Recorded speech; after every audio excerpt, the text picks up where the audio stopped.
how I keep my space clean when I'm busy.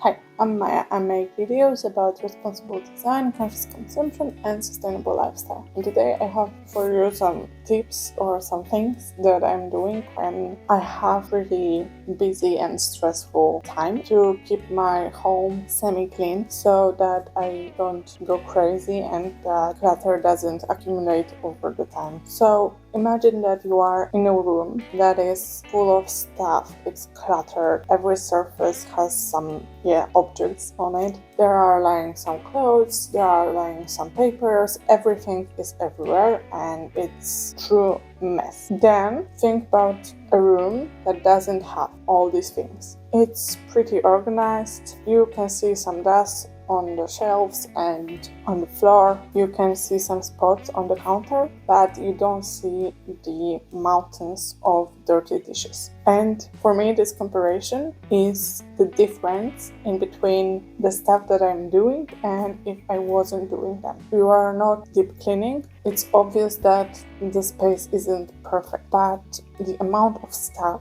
that is accumulating over time, as I said, the dirty dishes in the sink or some clothes on the floor, these are the things that create visual mess. So the first thing I want you to look at, and the first thing I'm doing these types of situations is considering this feeling of the space and taking care of the big stuff. Now imagine a different scenario. You are busy, you are working, you have some tasks to do and you really don't want to do them. It's time for some procrastination. This is the perfect moment to choose short cleaning, short organization session. It's the perfect time because you are looking for some type of procrastination. Even though I don't support procrastinations, it's one of my biggest flaws and something that I try to deal with. I always try to choose productive procrastination because you could take your phone and scroll on social media, but this is the perfect way to use procrastination as a motivation to do something else. Probably if you wouldn't have this task, you wouldn't be as eager to clean your house. Different type of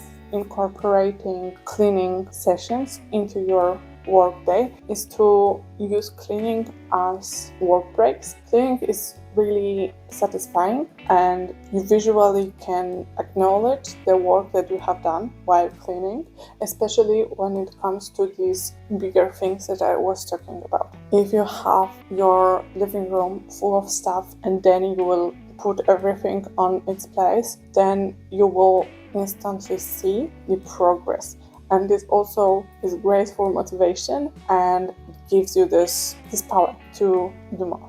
So if you feel like you have been working a lot and it's time for a break, then set your timer for 10 minutes and clean around your space. These 10 minutes of cleaning will be really visible, and also when you are cleaning you are moving, so it's the best type of break from sitting at desk. The next thing is something that you need to do earlier so that in time of stress and busyness it can support you. It's the rule that every object has its place in your home, and it's pretty basic, but most of the time it's not like this. We have some things that just lay around and don't have specific spot that you can place them, and you need this because when you are stressed, when you are busy, when you want to create this really fast cleaning routine in between work, then you don't have the time to wonder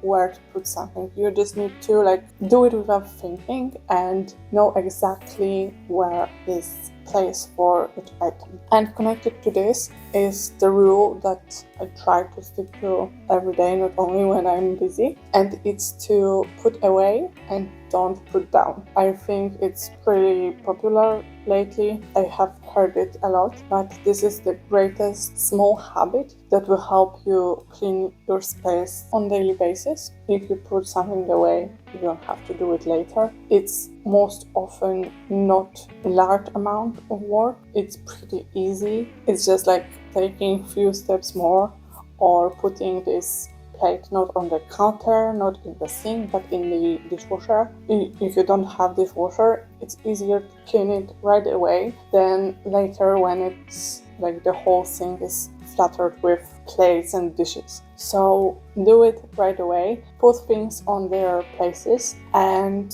this will help you a lot to keep your home clean. You want to have your space clean because it will help you to stay more focused. As I said, I use cleaning as a type of procrastination, but it also works the other way around. So when I don't have clean space, the mess is pretty distracting and then I want to procrastinate. So it's really important for me to have clean space, to have clear space, clear mind. I really relate to this saying, and this is why it's so important for me. Also, I really enjoy beautiful things, beautiful places, and even the most well-designed interior won't be as pleasant when it's a mess. Next thing that I have, important for me because I do a lot of creative work. Imagine this scenario. You have tons of sketches, you have tons of papers, documents that are important for the work